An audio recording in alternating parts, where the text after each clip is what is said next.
So, good evening, everyone. Então, boa tarde a todas e todos. Hoje nós temos algum tempo para nos debruçarmos sobre a questão da identidade.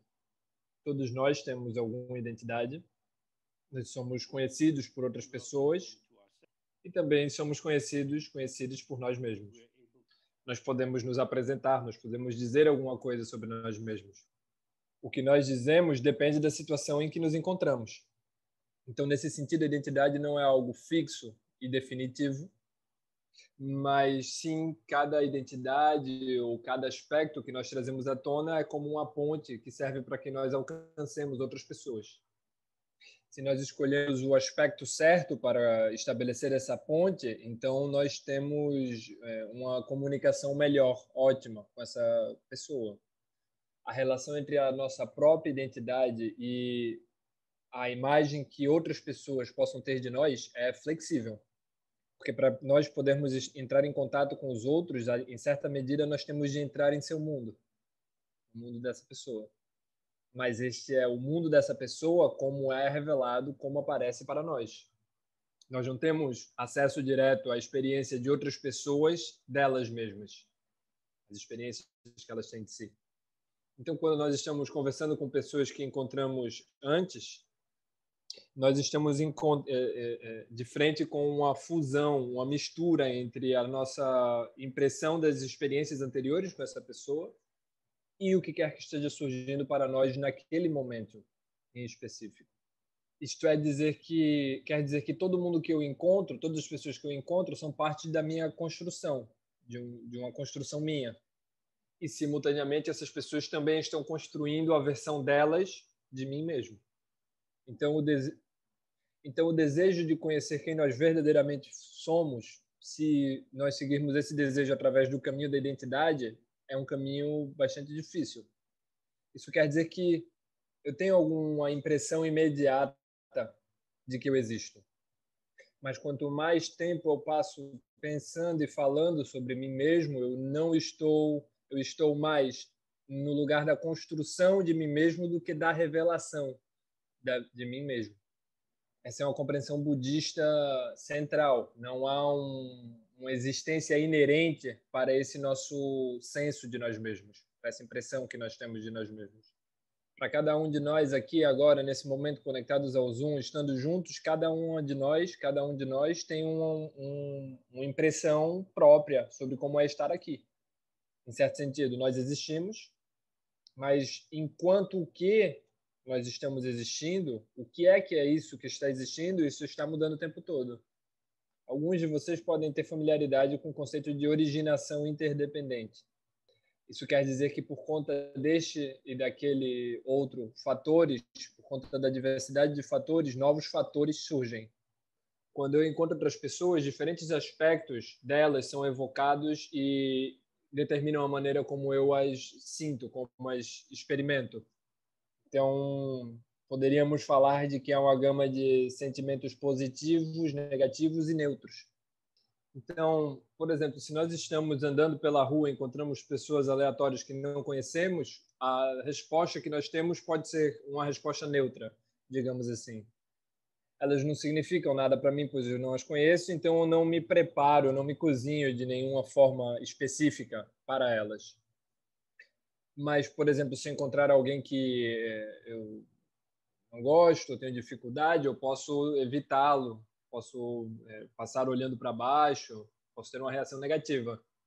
E se eu gostar das pessoas que eu encontrar por acaso, então eu posso ter uma resposta positiva, eu posso me sentir atraído ou até mesmo tímido.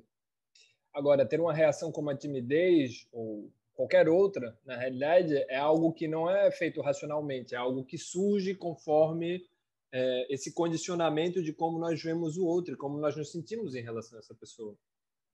Então, dessa maneira, nós podemos perceber, se refletirmos ao redor desse ponto, que a nossa identidade ela não reflete necessariamente uma essência pessoal, mas sim expressa uma qualidade que surge naquele momento, dentro daquelas circunstâncias, na medida em que o momento surge.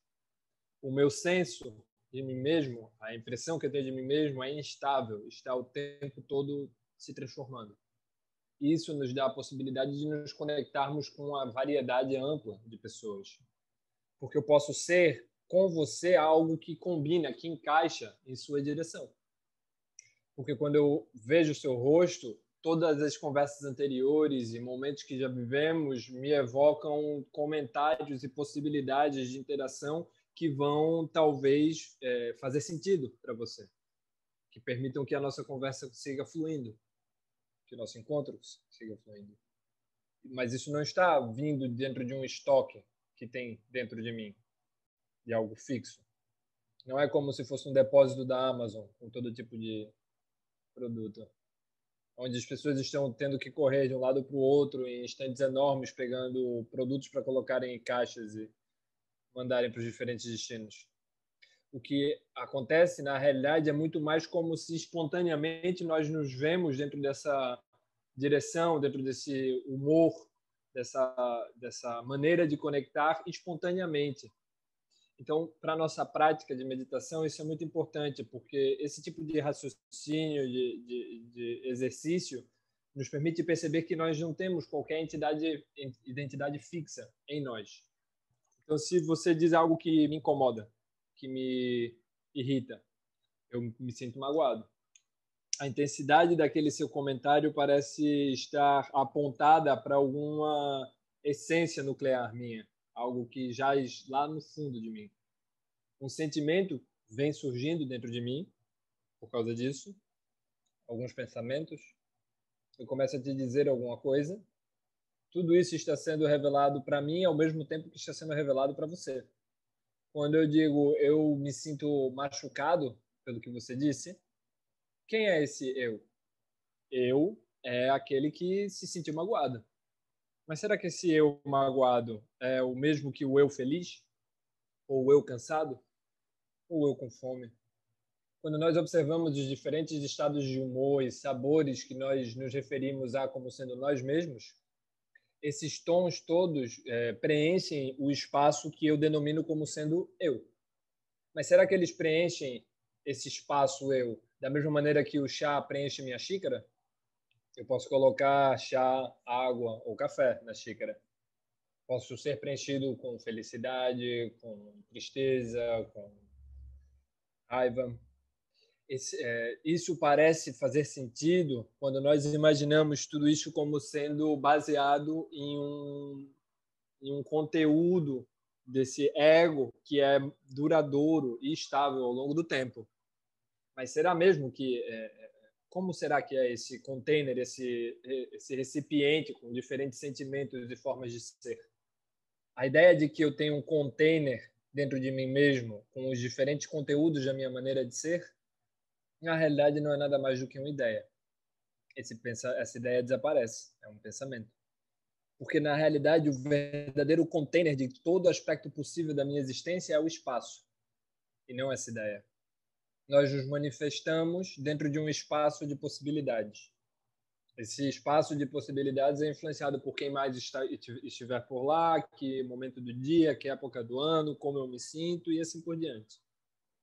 A padronização de mim mesmo é uma padronização conversativa, que acontece como uma conversa, como uma conversação conversacional. Eu posso dizer, ok, então eu vou me sentar aqui quietinho e me sintonizar comigo mesmo. E assim eu entrarei em contato com o meu verdadeiro eu. Mas o que nós encontramos é que nós estamos nos sintonizando com o padrão de nós mesmos que surge quando nos sentamos quietinhos, em silêncio, e não com o verdadeiro eu. Será que esse senso de nós mesmos que surge nessa circunstância é mais autêntico do que o que surge quando alguém nos conta uma piada e a gente ri? Isso quer dizer que minha existência é expressiva. O que é que ela está expressando? Ela expressa expressão. Mas o que é que ela está revelando? Ela está revelando a revelação. Ela não está revelando a mim mesmo. Porque eu sou tão múltiplo, tão vasto, tão infinito na diversidade de formas de expressão, e todas essas formas de expressão são circunstancialmente válidas, situacionalmente válidas. Então, como é que eu poderia dizer que uma dessas múltiplas, vastas, infinitas formas de expressão, em particular, é o meu verdadeiro eu? Então, Quem sou eu? Eu sou um potencial evocado pelas circunstâncias. Será que esse potencial não está apoiado em algum tipo de circunstância em particular? Será que eu estou aqui apoiado numa base do James, que é diferente da base de outras pessoas? Então é isso que nós estamos investigando quando começamos a praticar a meditação. Nós estamos interessados em descobrir quais são as características da minha mente que se manifestam na revelação dos fenômenos, das circunstâncias. Meu corpo é revelado através da minha mente. Minha fala é revelada através da minha mente. A mente é a reveladora ou exibidora. Mas o que é essa mente? É algo que eu posso conhecer, no mesmo sentido que eu posso querer saber onde está o meu relógio, onde está a minha caneta? Se eu, explicando melhor, se eu perder uma caneta, eu tenho alguma ideia de como é que essa caneta se parece quando eu procuro. Quando eu estou procurando por ela, eu sei que caneta é essa que eu estou procurando, eu posso até te dizer com o que ela se parece. Mas o que eu sei sobre a minha mente que pode me ajudar a procurar por ela? Eu experimento a minha mente nos termos da experiência em si. Como, por exemplo, alguns dos estados de humor que eu mencionei, está se sentindo tímida, ou feliz, ou com fome, entusiasmado, esperançoso, aborrecida. Tantas experiências estão indicando alguma coisa sobre a minha mente. Então, se a minha mente me diz que eu estou entediado, eu digo para você, eu estou entediado, e assim parece que eu estou te dizendo alguma coisa sobre mim. Agora você sabe que eu estou entediado. Mas o tédio não é uma qualidade permanente de minha manifestação. Eu posso estar entediado se eu estiver esperando pelo ônibus há muito tempo. A demora do ônibus em aparecer parece estar interrompendo algum aspecto da minha existência. Eu quero estar em um outro lugar. Então, o tédio é uma espécie de manifestação de mim para mim mesmo, aonde eu estou me contando, me repassando a informação de que a chegada do ônibus a demora do ônibus está bloqueando meu plano. Mas aí, de repente, o ônibus chega. Isso é bom. Eu já me sinto um pouco mais empolgado. E, de repente, quando eu subo no ônibus, tem alguém que eu conheço dentro do ônibus, eu sento do lado dessa pessoa e já me sinto mais feliz. O conteúdo da minha mente não é meu. Ele é revelado para mim da mesma maneira como um programa de televisão é revelado na TV para gente. Se eu olho para a televisão, eu posso perceber que é isso que está acontecendo comigo. Talvez uma série, talvez um programa de comédia, talvez um jornal, e sempre tem uma reação surgindo em mim em resposta àquilo. Da mesma maneira, o conteúdo que está surgindo em minha mente se manifesta em relação a outros conteúdos. A pessoa de quem eu acabei de sentar do lado no ônibus, que eu calho de conhecer, ela é, para mim, uma experiência. Essa experiência é uma qualidade da minha mente. A minha mente está participando na revelação da experiência daquela pessoa para mim, através da roupa que elas usam, do comentário que elas fazem, do estado de humor em que elas estão e assim por diante. Então, quanto mais nós estamos atentos à impermanência do conteúdo, do aparente conteúdo da mente, mais nós nos tornamos cientes da imensa hospitalidade da mente para qualquer conteúdo possível que ela possa albergar. A experiência surge porque eu tenho espaço para recebê-la. Se eu subo no ônibus e estou preocupado com alguma coisa que aconteceu no trabalho, eu não olho ao redor, e eu vou para a parte de cima do ônibus e não vejo que meus amigos estão sentados ali, onde eu acabei de passar. Mas se eu estiver mais relaxado, é como se minha mente ela fosse muito maior, muito mais espaçosa. Então eu permito que a experiência dos outros incida sobre mim, dos que estão no ônibus comigo, com muito mais facilidade. E aqui eu não estou falando de nada muito esotérico, eu estou falando da nossa experiência ordinária, do dia a dia. Algumas vezes nós parecemos muito grandes, espaçosos e abertos para receber tanta coisa, e outras vezes nós somos muito pequenos, apertados, tensos, e não queremos muita conversa. Então, a mente, enquanto o lugar da revelação, da experiência, não é fixa em relação a nenhum tamanho. Mas também, se prestarmos atenção, ela também não tem nenhuma cor fixa, tampouco. Algumas pessoas têm muita facilidade em terem experiências com cores e formas, mesmo se estiverem de olhos fechados, e outras nem tanto.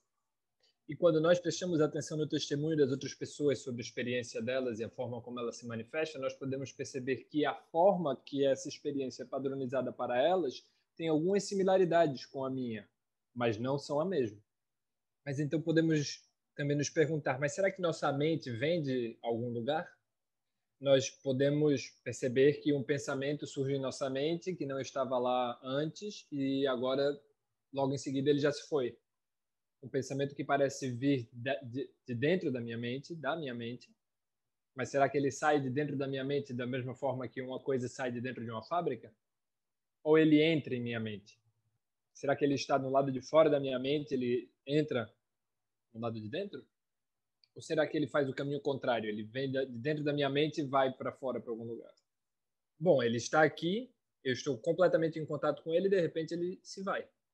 Mas então será que a minha mente também parece vir e ir a depender do momento?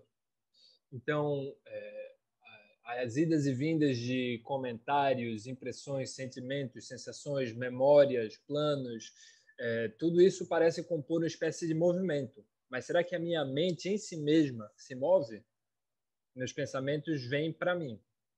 Eles vêm para mim, através de mim, enquanto eu mesmo, como sendo eu. Algumas vezes parece que o pensamento está vindo em minha direção.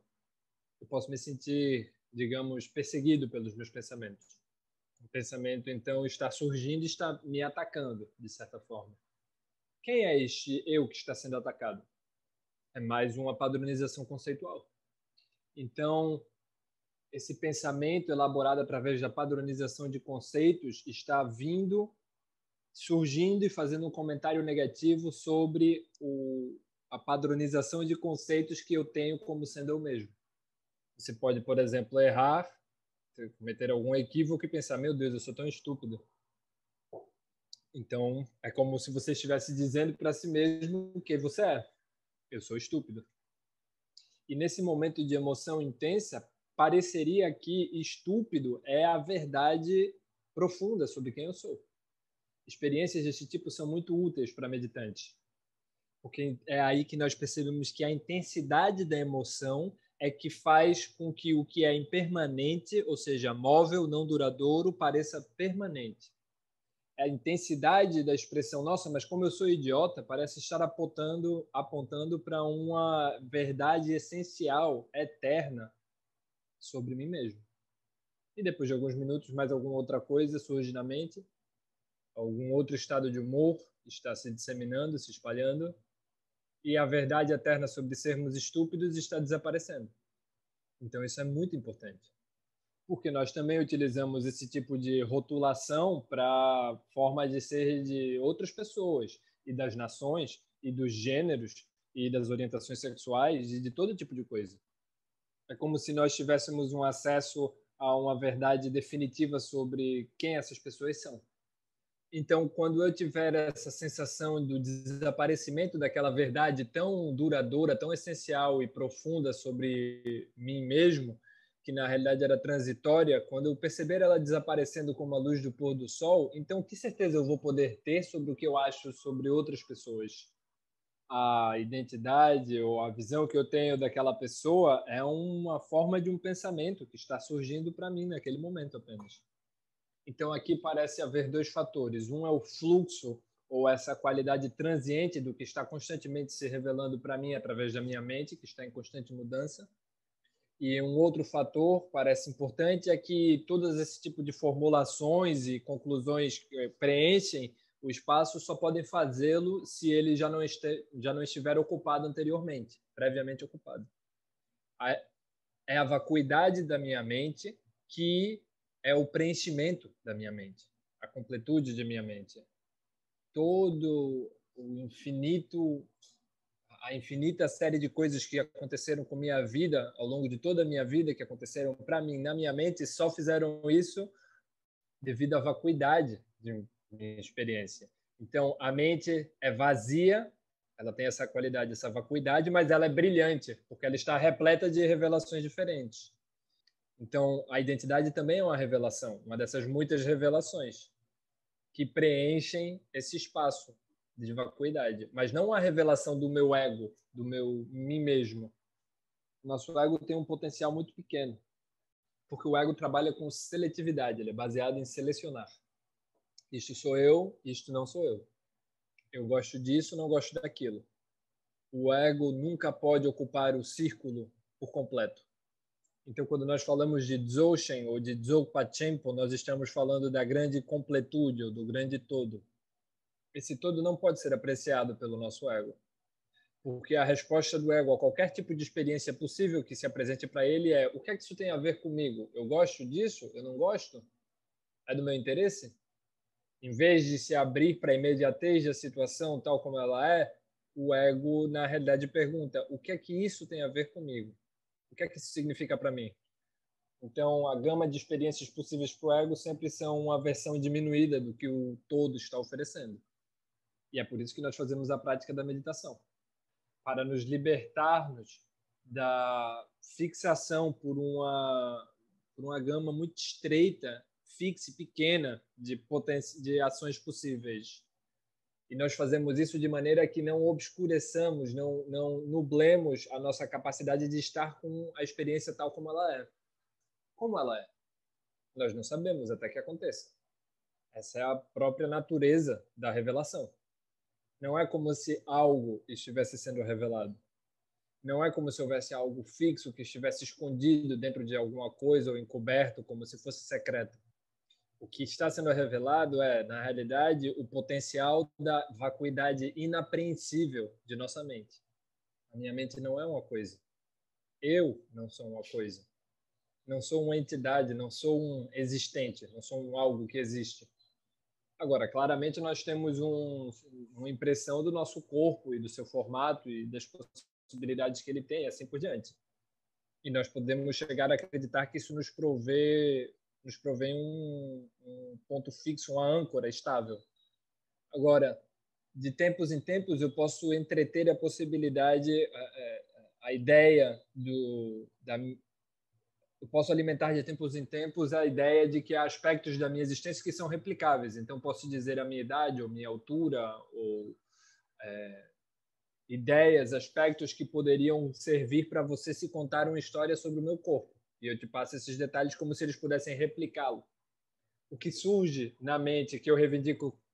Então, isso que eu reivindico e que afirmo como se fosse uma possibilidade de estabelecer meu corpo como algo fixo, como uma referência para a minha existência, isso é diferente da experiência imediata da minha incorporação, da imediatez de ser este corpo.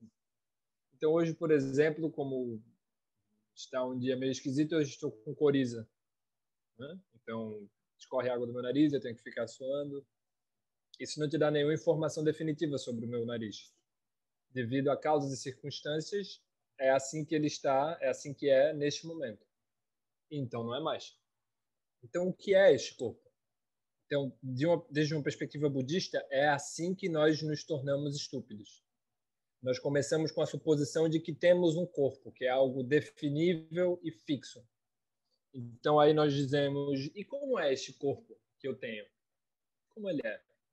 E então nós o definimos a partir de compará-lo e contrastá-lo com outras coisas.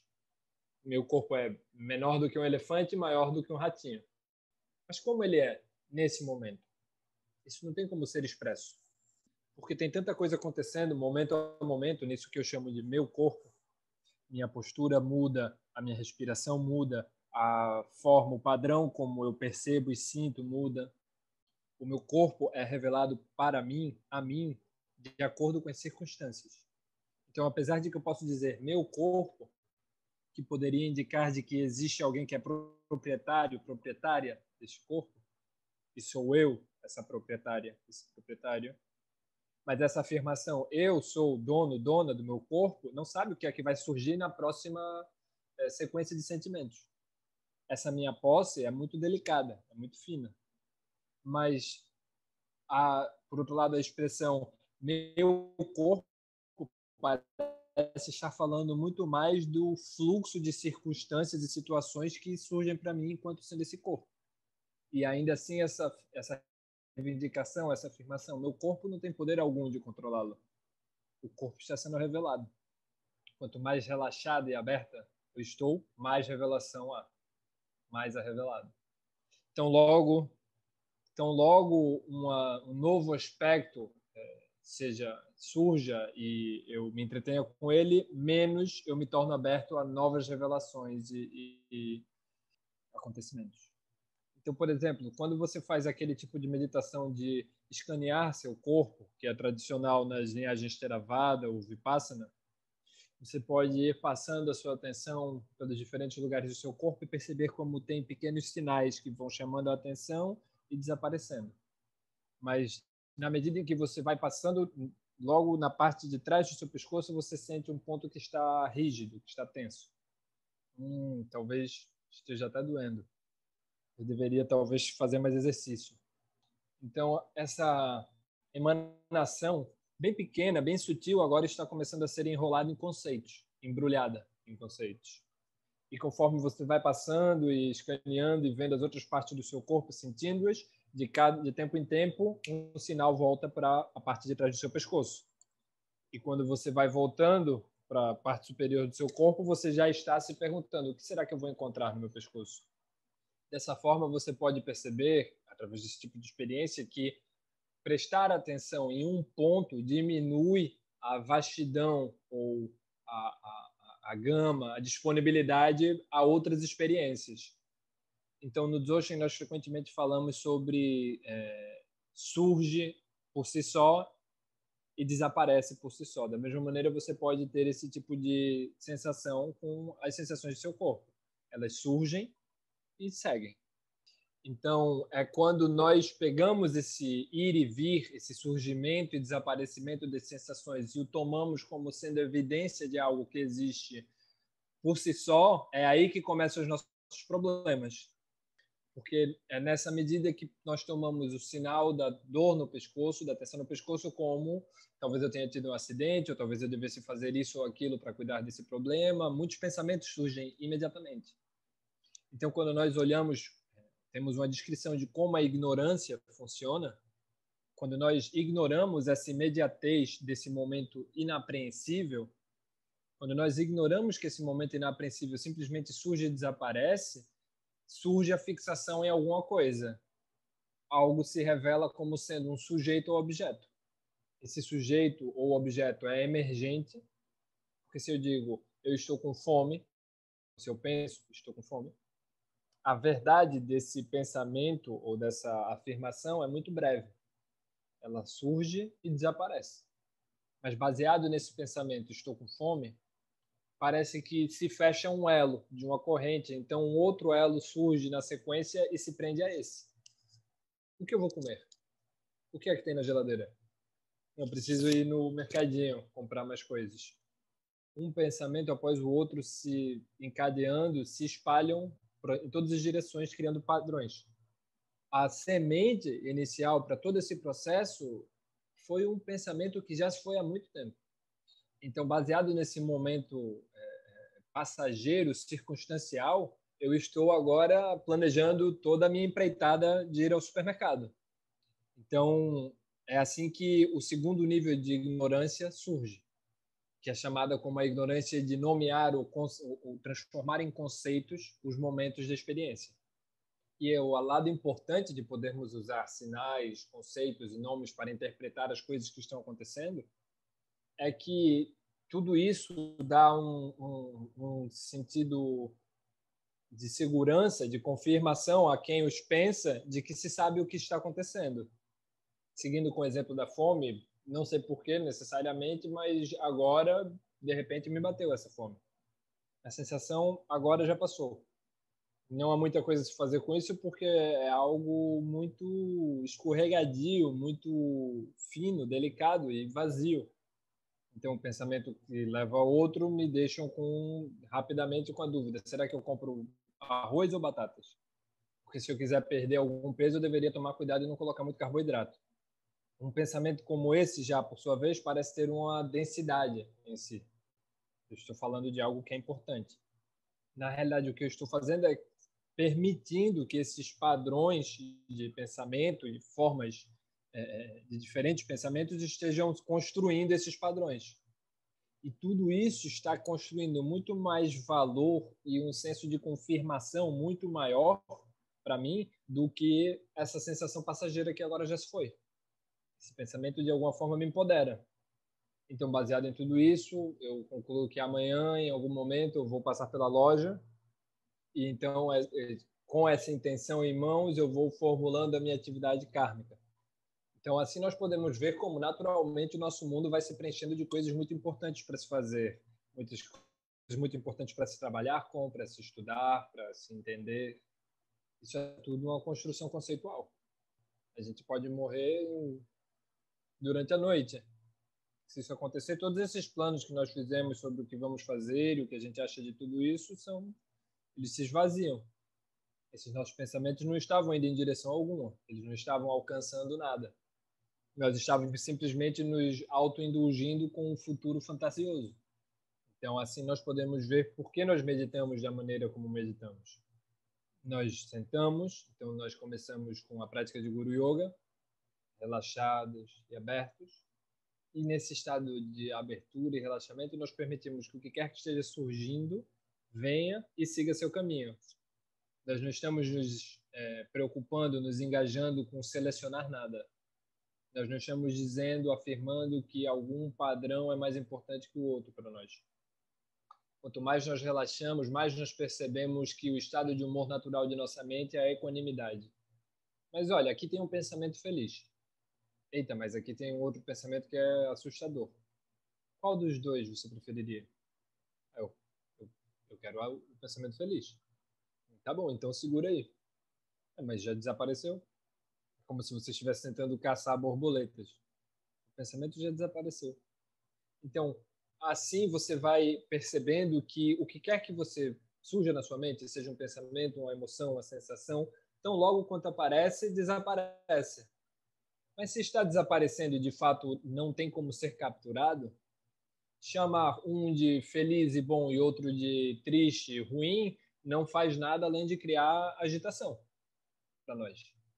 É como se você estivesse saindo para dar uma volta e olhasse para o céu e dissesse: eu adoro aquela nuvem, aquela é a melhor nuvem de todas, é a que eu quero para mim. É uma coisa que não tem pé nem cabeça de ser dita, porque não dá para capturar uma nuvem, não faz sentido. Mas o que você pode capturar é um pensamento sobre aquela nuvem. O que você pode capturar é um pensamento de ser feliz. Então, você pode enear e ligar um pensamento ao outro até você construir algo que te explique como você vai ficar feliz. Mas é claro que se você estiver se fazendo, se tornando feliz, isso não vai durar muito. Isso não é uma felicidade intrínseca. Isso é uma felicidade contingenciada, circunstancial. Está desaparecendo. Então, quando nós estamos sentados na prática, na meditação, e nos encontramos diante dessa urgência de se fundir, se misturar com os pensamentos e sensações e assim por diante, é como se essas formações mentais tivessem algo maravilhoso para nos dar. Mas isso já está se dissolvendo. Quando nós seguimos os nossos próprios pensamentos e nos distraímos da meditação, é como se você estivesse perseguindo a sua própria sombra. Por que nós íamos querer fazer isso? Porque nós queremos alguma coisa. Nós não conseguimos encontrar nada de fato confiável em que possamos nos apoiar. Então, nós projetamos a nossa energia vital nessas delusões de aparente constância, de estabilidade. Então, por exemplo, eu posso dizer, eu sou escocês. Isso parece comportar algum tipo de significado. Eu não vivo na Escócia, eu não quero viver na Escócia, eu vivo em Londres. Eu traí a minha herança escocesa vivendo todo esse tempo com o inimigo. E eu não quero ir para lá, não quero ir para a Escócia. Então, de que forma exatamente eu sou escocês? Porque eu nasci na Escócia e cresci lá mais de 50 anos atrás. Então, eu passei mais tempo da minha vida fora da Escócia do que na Escócia. Mas eu ainda assim posso dizer, sou escocês. Esse é um insignificante, Essa é uma afirmação significativa e insignificante. Gramaticamente, você pode seguir o significado das palavras e afirmar algo que faz sentido. James é escocês. Mas, num sentido mais funcional, eu sou completamente esvaziado, vazio de qualquer identidade escocesa. Então, dessa maneira, fazendo esse tipo de pergunta e exemplo, você pode perceber como nós somos tão obcecados pela energia asseguradora do conceito que, na medida em que o mais sutil vapor de qualquer significado surge no céu, nós capturamos aquilo e tomamos como sendo indicação de alguma coisa que existe de verdade. Porém, quando estamos seguindo o Buda Dharma, estamos seguindo o caminho do meio. Nós queremos evitar extremos. Não é como se nós pudéssemos dispensar completamente esses pensamentos e elaborações conceituais, porque esses são os veículos de nossa comunicação com outras pessoas. Mas nós também lembramos que todas essas coisas são vazias de qualquer existência inerente, elas não possuem tal coisa. Então, quando nós nos comunicamos com outras pessoas, nós estamos entrando no intercâmbio energético. E como a pessoa se relaciona conosco nos permite expandir ou contrair, nos mover para trás ou para frente. Quando duas pessoas estão tendo uma conversação, é como se fossem duas águas vivas flutuando no meio do oceano. Elas estão ali, contraindo e expandindo.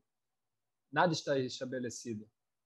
Mas ainda assim há uma coreografia, uma padronização que está ali surgindo espontaneamente.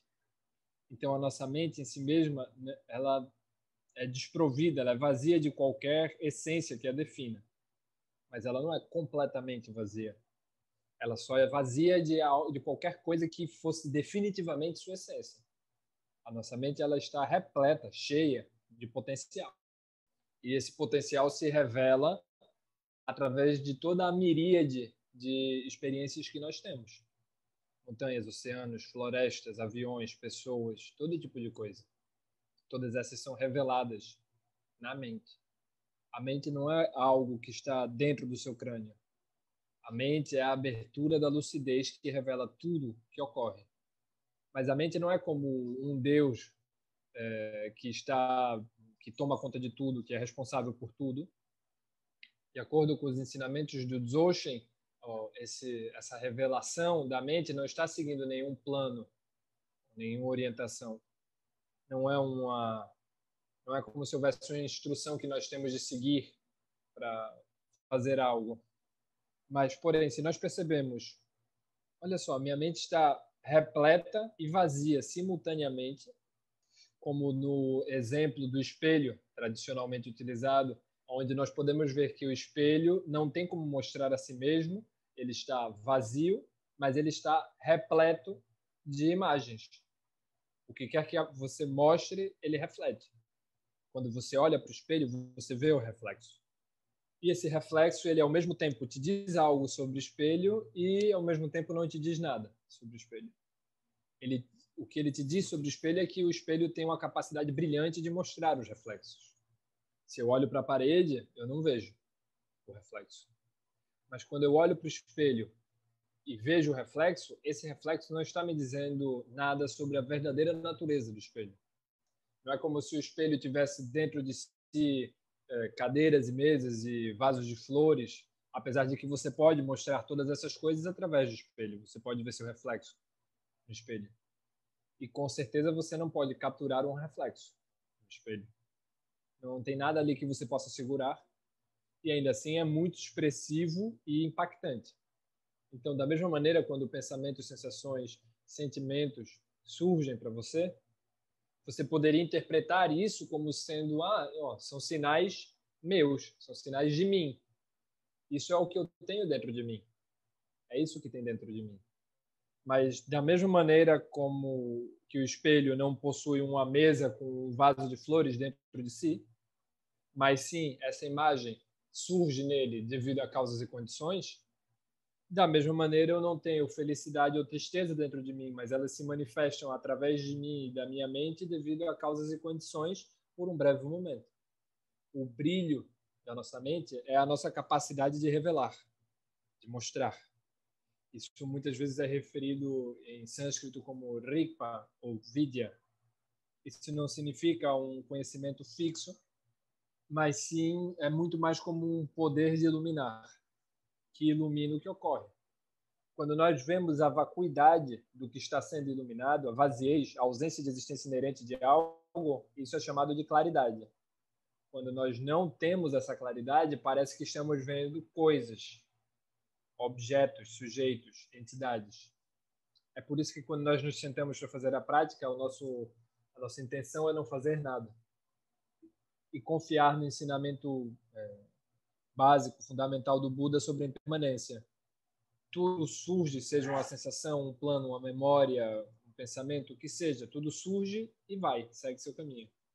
Você poderia dizer que a mente se auto-preenche e se auto-esvazia. Ela se preenche com presenças inapreensíveis e então se dissolve, sem mudar. E isso que nós chamamos de eu, mim ou mim mesmo é parte desse revelar. Nós somos aspectos da revelação da luminosidade da base. E essa revelação ela é tão múltipla, ela tem tantas possibilidades diferentes. E tudo isso está disponível para se manifestar enquanto sendo nós mesmos. É a vacuidade da nossa mente que é essa riqueza do nosso potencial de nos conectar com as múltiplas circunstâncias das pessoas. Então, a nossa identidade, na realidade, a nossa identidade parece ser, então, algo que é vazio, que não tem uma existência essencial inerente, mas que está se relacionando sempre com qualquer circunstância que surja. E isso é escondido de nós mesmos, nós escondemos isso de nós pelo nosso vício de interpretação através de conceitos e de narrativas, histórias e nomes. Isso é algo muito estranho. Então é como se a aparente importância e solidez da minha vida repousasse em conceitos. Isso é muito esquisito.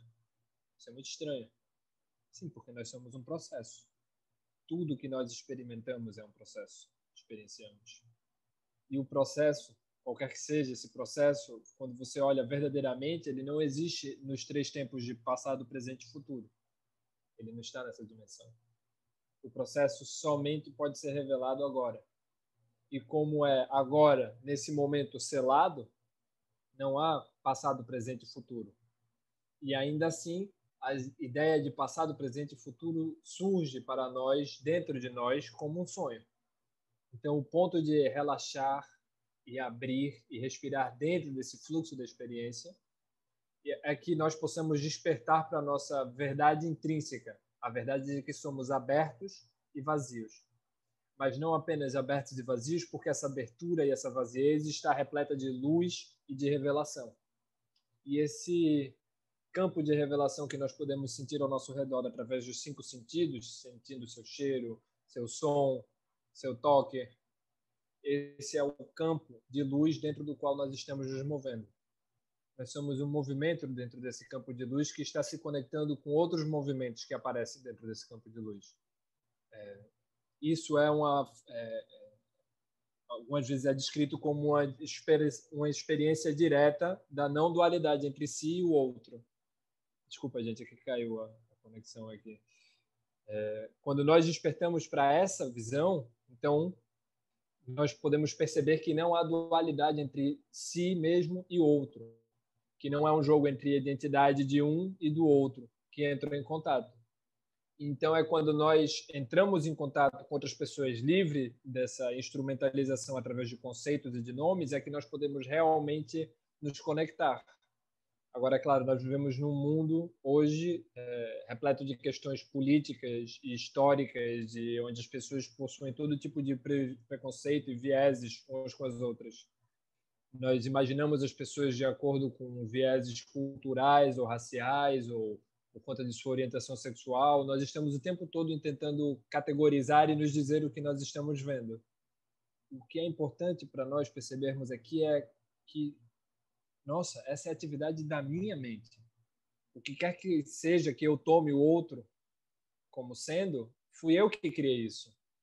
Então, a parte ética respectiva a esse aspecto da nossa prática seria permitir que o outro se revele da maneira como está surgindo, ao invés de nós irmos de uma maneira colonialista, ir lá, puxá-lo e dizer-nos a nós mesmos o que é que essa pessoa é.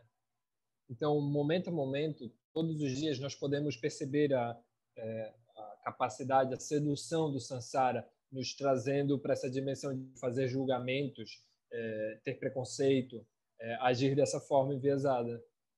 Isso é muito complicado, é muito complexo para podermos curá-lo com um antídoto de análise racional apenas.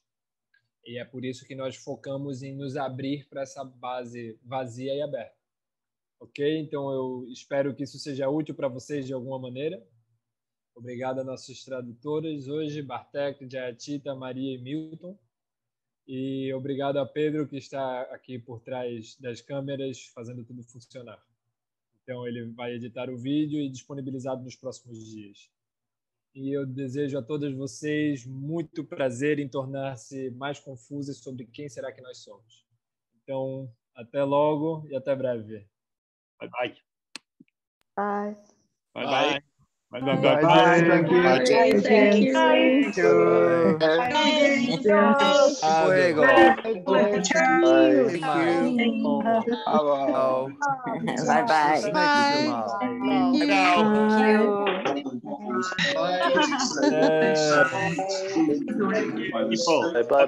bye. Bye bye. Down to yourself.